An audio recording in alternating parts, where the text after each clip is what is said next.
Minisita omubeezi w'abamusigansimbi Evelyn Anite asambaza ebiyitingana amawulire nti alina enguzi gye yali okuva ku kampuni ya Mauritius Telecom ng'agamba nti yagiwagira kuba ku kampuni omusanvu ezaasaba okuweebwa contract okuddukanya UTL ye yalina obukugu obusingawo. Bino abyogedde ku Ministry ya Finance mu Kampala mu lukuŋŋaana lwa bannamawulire gy'ategeereza nti ezimu ku kampuni ezaasaba zaayagala okumuwa enguzi kye yagaana ng'ayagala zinoonyerezebweko. If it is no Abacha which is owned by some senior people in government here, I would have gone with them.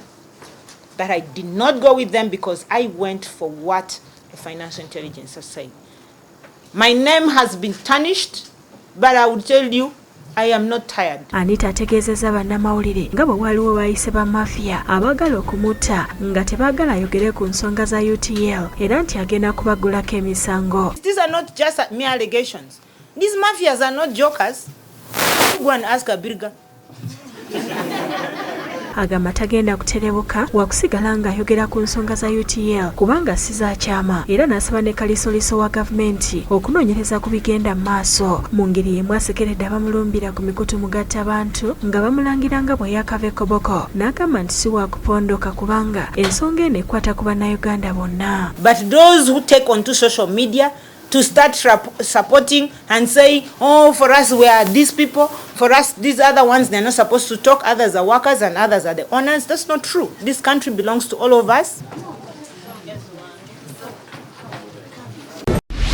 Iyo ministry y'ebyobulamu ngeri wamu ne gavumenti ya Japan babangudde abasawo okuva ku disitulikiti eziri ku nsalo za Uganda engeri gye bayinza okulwanyisaamu obulwadde bwa Ebola mu bo n'eri abantu ababeetoolodde. So you may not necessarily have to directly get in contact with the patient in order to acquire an infectious agent.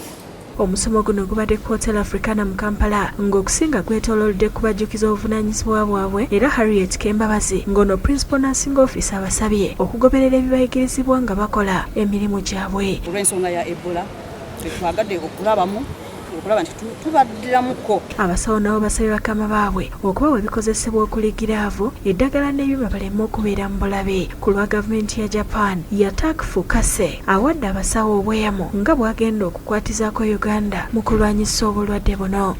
Ebola fever is now a threat to Uganda, so we are trying to cooperate with Ministry of Health.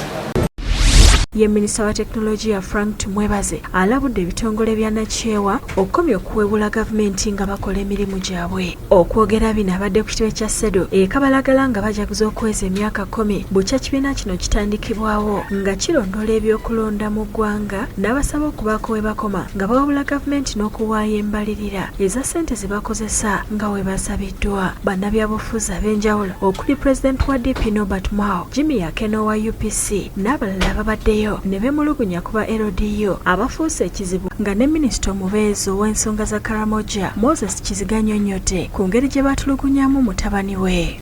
But of course, when you are son of a minister, you have some bit of confidence. Then he asked that, but I traffic officer said, what I say? I can help you, I can shoot you down. This is an LDU. Akulira ekitongole kino Livingstone Sewanya nasabye gavumenti eddemu yeetegereza emirimu gy'aba LDU.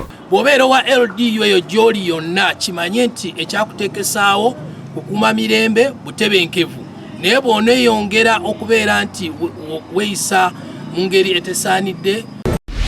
Bo abatuuze mu miruko okulikabo wanende babatabukidde mu lukiiko nga balaga obutali bumativu ku ngeri gye bagerekerwamu omusolo gw'amayumba guyite property tax. Amazzi n'osasula omusolo kasasiro n'omusasulira kati n'otulo. Olukiiko luno lwetabiddwamu bakansala okuli Isma Damba ne Farida Nakabugo nga bano babadde bazze okwebuuza ku batuuze ku nsonga ezikwatagana n'omusolo guno naddala engeri gye gugenda okugerekebwamu. Abatuuze bakubaganya empawa nga bamu baganya okugusasula ate abalala nti gukendezebwe. Nti ogubadde omungi basobola okukendeezako naye tebayinza gujjawo. Buli landiroodi wo le bamuteekako ssente nnyingi manya nti gwagenda ozikola ki? Gye bigweredde nga bakkiriziganyizza okugenda ku City Hall ku Lwokusatu babeerewo ng'etteeka lino liteesebwako n'abalala ne bakukkuluma kubanga si bamativu ne ssente zaabwe kye zikola nga bakyalina ekizibu kya Nalukolongo kyano ebooga buli nkuba lw'etonnya. A future in my heart. ye mmeya wa Kakiri Mohamed Kiseka asabye abakyala okutwala obulamu ng'ekyobugagga nga beekebeza kookolo w'omumwa gwa Nabaana. Jangu bakukole ki? Bakukebere. Waki buli mwaka bakuberere ng'omanyi bw'oyimiridde. Ate obulwadde buno bwe bagambye ffe abaami ffe tubutambuza. Abyogeredde ku Dolia Medical Hospital e Kakiri bw'abadde atongoza okukebera kookolo okw'ekikongo ku bwereere yenyamidde olwa gavumenti obutateeka ddagala limala mu malwaliro n'abasawo abatono ate Dr. Simon Bulo akulira ebyobulamu ku Namayumba Health Center 4 n'asaba abakyala okukomya okunywera eddagala mu bamulerwa. Era buli owulira omulanga gwonna nti bagema kansa wa Nabaana dduka. Dr. Edward Kunoonya akulira eddwaliro lino era nga yakuliddemu enteekateeka asabye ab'embuto okugoberera abasawo bye babagamba n'okufaayo okwekebeza. Bakola obstructed labor oba okubana kuwagamira amagumba naye nga tomanyi oli mukunywa mumbwa oli kunywa akadomola nga abasawo abakugu bali wano.